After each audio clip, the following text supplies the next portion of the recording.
Pacers preseason hoops is here. What should you be watching out for and why in these preseason games? Ben Gibson is going to join us to talk about that today, and then we're going to break down a question that has been answered. Why does Jay Huff dunk backwards? It's all coming today on the Locked On Pacers podcast.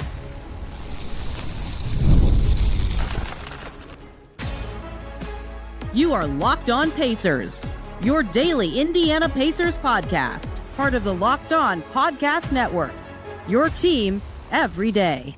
What's up, everybody? Happy Tuesday, and welcome into another edition of the Locked On Pacers podcast, where we, of course, talk about the Indiana Pacers. As always, my name's Tony East. I cover the team for Forbes, and today you get to watch the Pacers play basketball. Pacers-Wolves tonight as the preseason begins. 4 games in total. Ben Gibson, the cowboy on patrol himself for the first time in ages, is going to join us today to talk about what we are watching for and why it's going to be interesting for the Pacers in these preseason games. Some new players, some young players, some battles for positions and roster battles, and so much more. And then Ben wrote an article about this, and I wanted to talk about it. So we discussed at the end, why on earth does Jay Huff keep dunking the ball backwards? A really fun discussion with like actual stats and a deep dive. Way more than I expected on that. Really great episode. Really fun times. Hope you guys enjoy. Let's just get right to it. The preseason is here. The Pacers play a game that will have a kept score against non-Pacers opponents tonight in Minnesota against the Wolves, and then 3 more preseason games. I quite like the preseason, especially when there's a lot of intrigue or newness around a team. And while the Pacers don't have a lot of new players, they do have a lot of questions about their style, their rotation, etc. And we have a lot to talk about with that. And of course, we're talking about Jay Huff backwards dunks today, because today's guest, for the first time in a long time, wrote a story for. No, that's not true. That is not true. 2018, you were definitely on at least once before, but maybe I'm wrong. A long time in my head, wrote a story about Jay Huff dunking the ball backwards this week, and it was well-researched and had actual stats on it that I didn't realize. Ben Gibson is here, currently riding with iPacers, formerly of the Fieldhouse, and I would say at the best time ever. 8 points, 9 seconds. Ben, how are you? Doing all right. Can't complain too much. Nobody knows about those glory days, Ben. I see a lot of comments that are like 8 points, 9 seconds when Tony was there was so good. I'm like, guys, Ben was in charge. Ben deserves to be in the comment. But the thing is, it's like, to me, it's just like immediately goes to, no, that was Tim and Jared. Like, that was their thing. Like, I came in on the tail end of that, and then kind of you guys came in after that. And like, yeah, it's a strange thing to almost have a generation, even though it's like, what, a decade, but it's like this generational part of like, oh, that was the peak era. And it's just like, you sweet summer child. No one even knows what true hoop is if I say that related to 8 points, 9 seconds. It's a shame. It's a shame. Anyway, let's talk about the preseason, Ben. They play the Timberwolves tonight. Thunder for game 9 after Summer League was game 8 Saturday, and then 2 games against the Spurs. I have a couple things that I find intriguing. One of them, unfortunately, is Cam Jones, and he will not be playing because of a back injury, but I'll let you go first. Give me something that you are very interested in, or you'll have your eye on in these 4 exhibitions for the Pacers. Just kind of seeing who actually is the center. I mean, because it's the first time in a decade we've had to actually ask that question. And I don't think anyone on the roster, at least to my knowledge, is either so healthy or so good that, like, I know that question before we see what the real roster that's thrown out is. Totally agree. And like at FanJam, Isaiah was with the starters, and I thought that's kind of how they would start the season, just because he has familiarity with the team. But like I said that, and then I asked him about this at practice on Monday, fittingly. So yeah, he's like played for the Pacers, he knows the system, but like he's never played with Pascal that much, right? Yeah. He was with the bench after they traded for him, and then barely played last season, right? Like he played a lot with Drew and Ben, so it's not like totally new, but you know, it's not so much experience specifically with the guys he's playing with. And then Jay Huff, of course, has the constant, well, this guy plays the most like the guy who used to be in this lineup, certainly. And so I thought it'd be Isaiah, but I would see the case either way. It sounds like they've done some flip-flopping in training camp practices. So my guess is tomorrow, if they play their full team, Isaiah Jackson will start. But I still just certainly think that it should be, I don't know how you feel, like a tryout of sorts for the starting spot. And I would imagine it's between those two. But like also, Wiseman was good in FanJam. Like, let's see what you got, man. If you're huge and big on this if you're huge and big, one, and two, you're on a team that is just like masterful with development, like give them a chance. I want to see that too. So all three of those guys, I have some level of intrigue in and seeing like serious minutes out of them. And I know that they've said they're not treating this like a lost year, nor should they, but there's really no harm in, especially the first few months of the season, just finding out what actually works with these guys. Because, I DM'd you and, you obviously know the team better than me. And that's the thing. It's strange to not know who should be starting, because I won't be shocked if Isaiah's hit. I won't be shocked if Huff sneaks his way in, but Wiseman was looking good at times last year too, when before he got hurt. So it's just weird to actually have that question, especially since I feel like I've always known that answer when I've been talking or writing about this team for a long time. Was your first year writing pre-Miles? You started before him, right? Oh yeah. Yeah. I got Jared's attention by sending him something on how Roy Hibbert affected the Heat driving to the basket. That's how old I am. So you have covered a non-Miles Turner team before. This will be the first for me. Before we started recording this, was watching the start of a Bucks Heat preseason game where Miles Turner, number 3, not 33, was the starting center for the Bucks. It was very strange. And then the Phillies gave up a bunch of runs. So I'm like sports lethargic right now. It's been a very weird hour of my life. But yeah, go ahead. Tony's speaking from a very hurt place now, everyone. So please give him your sympathies at this time. I pretty much only in sports now cheer for IU because I went there, and the Phillies. Like that's pretty much it. I don't keep up with the NFL enough to have a thing there. And the Phillies are always good, but never have won like anything meaningful in 25 years, 20 years, whatever 2008 was. So very sad that they've just been like pathetic at home. At least, maybe they win the game after we're talking, but they're down 4-0 right now. The best Huff case I've heard is that there's a chance, if his shot is real, that even if Isaiah's playing better or like knows the system better, it's possible that Huff's existence in the starting five makes Nembhard, Siakam, Mathurin better by providing more spacing than the other centers would. And I will admit that like that is a compelling case. And if that is true, then maybe he should be starting because that would give the Pacers the best chance to have their best players be as good as possible. But I think that Jackson has the highest defensive upside, probably honestly by far, of their bigs. And so I would probably lean that being important, because something else I've said this offseason, I think they're going to be better on defense than offense this year. So give him the shot, see if you can guard, see how it goes. But all of them are under heavy watch. Like Tony Bradley, it did not happen in Fan Jam, so no one will believe me, but he is splashing threes in practice. Like obviously we know that he was good in the finals last season in a real role. Like he's not a joke of a player. He's good. He's fighting for a spot on the team too. So all of them have some level of intrigue in terms of role or injury or anything of this sort that I think you could make a compelling argument for all their minutes being very, very, very, very important. And I think to hit on what you said, 2/3 of Huff's shots came on catch and shoots and basically with no dribble. Basically all of his jump shots last year were 3-pointers. So yeah, it makes the most sense to me that he could fit in as that 3-point shooter. And especially when he's got a more lumbering big on him, he can drive to the basket on him. Because when I was watching those clips from last year, yeah, sometimes he's with the starters, but generally it seems like he's taking advantage of a lot of guys that just don't have the athleticism, and he's quick enough to, if you get that kind of lumbering attempt out of the 3 line, yeah, he can, quickly drive to the basket and dunk the ball. And I wonder too, go ahead. I was going to say in a forward direction in that case. Yes. That's how, not going side to side, do not dribble to the side, Jay Huff. And I wonder too, like volume will matter. There's not that Thomas Bryant was like an awesome shooter, but he was good enough. But there's a difference in terms of the serious nature of how much people were willing to guard Miles Turner and Thomas Bryant on threes. And like the bench had a shooting big because Bryant took them, but it was very streaky. It was very strong when he started and then kind of went in and out. Everybody, quick break so we can talk about FanDuel. The NFL season is here. It's rolling, and FanDuel has an offer that you do not want to miss. Right now, if you're a new customer on FanDuel, you can bet just $5. You'll get $300 in bonus bets if you win that bet. That's right. Pick a bet. Put down $5 if it hits.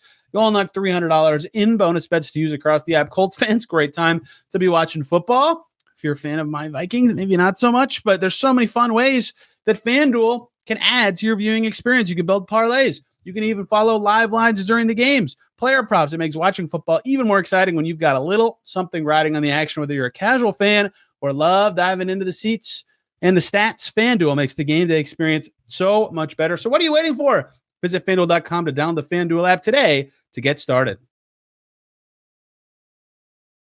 Okay, I'm going to go next. Unfortunately, Cam Jones is not a part of this, but this is my generic preseason answer every single year. So we get to use this every year, and we'll use it right now. Any new player, welcome to the team. I would like to see you play in a real context with opponents who do not get to see you in practice every day. We have touched on, and we'll talk about Jay Huff. I guess James Wiseman is a new player. Talon Peter, he is like shooting the snot out of it in practices. He's obviously a two-way player, but this is the chance to see him. And my honestly most serious one, because he's tied up in a roster battle, is DeLon Wright in terms of, is he playing at the 2? Is he playing at the 1? How much dribble and shooting can he show? Because his defense is legit. Like, he sniffs out the ball. The Knicks played him in the conference finals last year because he can guard, and they couldn't stop the Pacers guards any other way. But his offense throughout his career has always been, let's say, streaky or up and down. Like, what are you? Are you actually somebody the Pacers should be wanting? Because they want a veteran point guard to be a guard, like an offensive guard. They obviously could have lots of guys who could be 6'5" and play defense. So I have a lot of interest in all the new guys. I think if I rank them by most to least, it would be Wright, Huff, and then anyone else who's like on the peripheries. But still, just getting a chance to actually see them is very noteworthy in these preseason games. I'd say I want to see Talon Peter just because those numbers are so absurd, but Makes it no just sense. feels, yeah, but it just feels like there has to be the obvious catch. I mean, and I know I feel like we said that a lot last year with the Pacers a number of times in the playoffs, but yeah, it just seems like, why did he fall? Like, especially if those stats are there, it's not like, not to compare them at all, but like, it's not like Haliburton where you're really having to look at some advanced numbers that like, and talk about his playmaking and the scouting, the things that would translate to like that, where with Peter, it's just like, yeah, shoot, ball, go in net. It's not exactly rocket science for, us to understand. And I know it's more complicated than that, or we would just see him thrown out there on day one as a starter or something. But I'm just wondering what we're going to learn about him, because those numbers are so absurd. And I mean, if he can do any of that on the NBA level, that feels like some sort of a win, especially where they drafted him. But I guess he's the most curious because, with Wright, we sort of know what we may or may not get from him. It's a little bit of only a question of where he will settle and how he'll be deployed in lineups. And like we said with Huff in the center situation, but that feels like that's going to be almost a hot hand situation unless someone actually develops into a starting center that you can expect to play night in, night out and, cover all the minutes and not just be like, oh, well, we got to pull him because this isn't working tonight. Yeah, Peter was so interesting in the draft because it's funny you said it like that. Like, why did he fall? When on TV, they were like, who are you? Like, you rose from spot 100 to getting picked 50, whatever. And then I go to Basketball Reference and I'm like, oh my gosh, he made 40 whatever percent of his threes. Wait. That 2-point percentage is in the 70s. Like that he's 6'3". This isn't just some like DeAndre Jordan turning around dunking it over and over. Like, it's just a guard who's dunking, and it's crazy. And then he was making some shots in summer league, albeit he was a little timid. So I'll be curious how much camp and like time in the NBA and like now his life is not school, it's just basketball, has transformed his confidence and willingness to shoot. Because in practice every time I'm like, his shot looks incredible. It just goes in. Can you do other stuff with it? Because Darius McGee, another Liberty guard the Pacers had in camp and in summer league, he could shoot it like crazy and couldn't do anything else. So like, what is Talon Peter actually capable of? Yeah, I think for Wright, my intrigue is more positionally. Do they use him at the 2 at all, especially with Ben Shepherd not playing in their first game of preseason? Because that's part of the appeal too, is like, if you have DeLon Wright, you can play McConnell and Nembhard a little together if you want to. And they love the 2-point guard looks, or put Wright with one of those guys if he's capable of it, which he was with Trae Young and Kyle Lowry and many other, guards of note in his career. So that was what happened in Fan Jam. Rick made it clear that we probably shouldn't read too much into Fan Jam at practice today, so I will not. But real games, I would like to see that. So, and hope we did. I'm bummed we don't get to see Cam Jones. Does Wiseman count as new to you? We've only seen him in 5 minutes of Pacers play plus preseason, but he is kind of a repeat player. I think it's like when a guy's not eligible for Rookie of the Year because he got injured the first. Yeah. It's like, this guy's effectively, new to us. I agree. I'm not going to pretend like I know what he's going to look like as an Indiana Pacer. So I'm excited about that. But yeah, it's weird that it's a name that we've had for a while, but at the same time, like, yeah, well, how many minutes did you say? 5? Yeah, he played 5 minutes in Detroit, got hurt, and that was it. And he was good in those 5 minutes. Yeah, I'm about to say way too many lower leg injuries last year. We'll leave it at that. I mean, you've been around. Yeah, you've been around for forever, as we established. The only Achilles tears, that I've covered of like a real player was Edmund Sumner. The whole time I'd covered the Pacers before last season, and then it was 3 in 9 months. It's 8 months. It was crazy. It's weird hearing outside people talk about the Pacers staff is respected as being good at their job. And I think a lot of these things, like, you can't really expect, like, trainers to magically like heal any of this or whatever. But yeah, it's just like, it just felt like complete randomness at the same time as someone who has done this for a bit. Paul George, Victor Oladipo. I mean, like, how many times have we had this career-altering injury? The only thing that was different about this one was we've progressed from the preseason injury with George, a regular season injury with Oladipo, to the most horrific, a Game 7 NBA Finals one with Tyrese Haliburton. I don't know what the next evolution of this is, but I don't want to find out. What'd you say? The parade, like on the bus, celebrating at the parade. Significant injury. Is that possible? I mean, like, I think fans would take that. That was the worst part about the Game 7 was those moments where the gap started to close and you're starting to picture Haliburton hobbling on a parade route and all that. Like, that was the worst thing. It still felt like there was a chance as that game went on. Like, I mean, and it wasn't just us as Pacers fans or Pacers, anybody covering it. Like, I was, people on Twitter were like, yeah, I wouldn't put this one away yet. I just think that said a lot about the way this team was. But yeah, it's just, yeah, I'm hoping for no more injuries, but at least hopefully it's a victory parade next time, because that is the only other evolution of this situation. The only one left. I never thought of it like that. That is very true, that it keeps happening. It's happening in every sport. Peyton had it too. It's just like the curse of Indy. Anyway, all the new guys are of intrigue. I have another thing, but I'll let you go one more time, and then we'll get to Jay Huff and the reverse dunk. I think you just hit on it. I mean, it's guys like Wiseman that I feel like we know a little bit about, but we got so used, especially in that playoff run, to some very defined roles. And, I'm wondering what this team's going to look like flexibility as it, like, we figure out the flexibility, because I think that's the thing we forget too. And I do think that Caitlin Cooper kind of hit on, it's not just that Haliburton's gone, it's that everyone's now got to take over part of those roles, which also means that someone else down the line is taking over whatever role. So, right. Nembhard's going to have to do more on offense. That means he can't go balls to the wall on defense and things like that. I'm kind of interested on what that trickle down is and how that actually translates on the floor. And kind of just a quick thought you had on Peter, like, when he was trying to pass it so much, will he just be better if he just throws it up immediately instead of trying to be a good teammate? I mean, I know the Pacers system is so much about, make the next pass and everything, but yeah, I wonder how some of these things are going to work when there's that hierarchy we saw set up last year just isn't there, or has to be readjusted in some way. That's what's interesting to me, because I think we can learn something. And it's kind of like with Mathurin, or just even with Naismith or Nembhard, like, can they take a little bit more of a step that, when Haliburton does come back, that's another gear the Pacers have. I'm kind of interested if they can find an extra, gear or role that they can play, because they're going to get extra minutes this year. That's kind of what I'm going to be watching all year, but especially early on, just seeing what that actually looks like.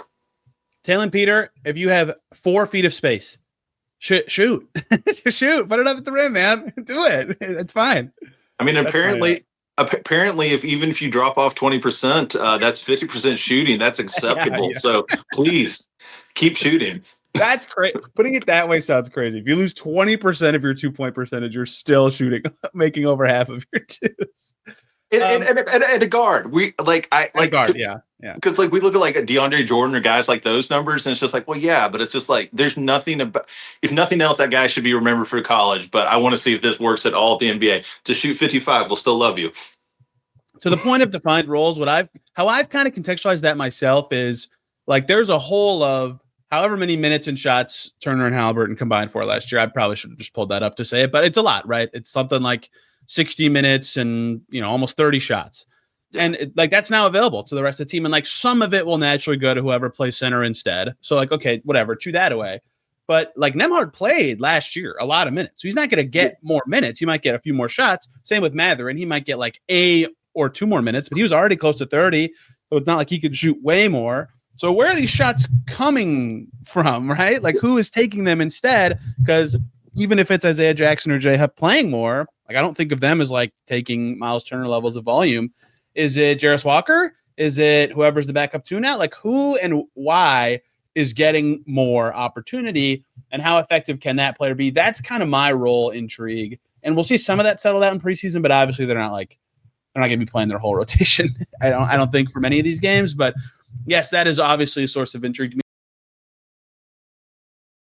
One more break here, guys. We got to talk about the good people over at Monarch Money. Most people cannot name all their financial accounts or even what they're worth, whether it's 401ks, properties, or investments. When you don't have the full picture, you can end up leaving money on the table. That is why there's Monarch Money. It's an all-in-one personal finance tool that brings your entire financial life together in one clean, easy-to-use interface right on your laptop or your phone. Monarch is built for people with busy lives. If you've been putting off organizing your finances, Monarch is for you. They do the heavy lifting for you. You can link all your accounts in minutes, see clear data visuals, get smart categorization of your spending, and finally feel in control of your money without ever touching a spreadsheet. You can identify areas where you're not saving as much as you thought because you have inefficient investments or forgotten 401ks, spending too much on certain things. Maximize your investments, increase your savings rate, review your finances with a partner or advisor. You can keep a clear view of your financial health week to week and long term. So do not let financial opportunities slip through the cracks. Use code LOCKEDONNBA at monarchmoney.com in your browser for half off your first year. How about that? 50% off your first year at monarchmoney.com with the code LOCKEDONNBA. The last thing I would say is just who looks better and at what, right? We've talked so much about the player development buzzsaw that Rick Carlisle's kind of had the last couple of years. They need that to be a thing this year if they're going to be as good as they kind of hope, or like their structure kind of shows that they could be. Who is it and why? Like, oh, wow, this guy's doing that, or who? There's a million things this could be. So I don't want to list all the specific skills, but like so much of their team is still youngish. Jared Dubin just put together a like age times minutes, like for projected rotations for every team, and the Pacers are still like slightly below the median, which is crazy to me for a team that's been together for so long. So just who looks better, right? Is that actually a thing that is tangible for any player, even in exhibition setting? Last thing I wanted to say on that, I am curious, and it's something I would love to actually be able to talk to a lot of guys about, like, what is this confidence from that playoff run going to do for some of these guys? We talk so much about playoff risers and all that. But it's hard. It'll be hard for me to believe that like that Naismith and Nembhard just didn't find something and don't have that confidence now. Because I mean, what from that and it was in the playoffs. Like if you can do it there, why can't you do it in the regular season? None of this playoff riser business. We just want to see it in general. And that's what Nembhard said. He did a podcast this offseason. They were like, why? They tried to ask him, like, why are you a playoff riser? Why do you shoot so much better from three? And, like, he's been asked this a million times. He's like, I just am. But he's also like, I just got to shoot better in the regular season, right? Like, that'd be the fun answer is instead of being a playoff riser, which he clearly is, to be clear, he's just, like, closer to that for however many of the 82 games he decides to play. I think we might need to workshop this a little bit, but maybe we can shame him with instead of playoff riser, regular season lower. We got to work on that second part. Dropper. Baller sounds wrong. Regular season dropper. We just got to keep calling him that until he shames his way into playoff form sometime in January. Yeah, God. It's like Jimmy Butler, right? Just coasting, fraud all regular season. Then here comes the postseason. Fine, he's amazing again. That's the worst part is it doesn't seem like it's something like that. Like it just seems like, no, I can't make these shots. Oh, more pressure's on me. Guess I'm going to make them all.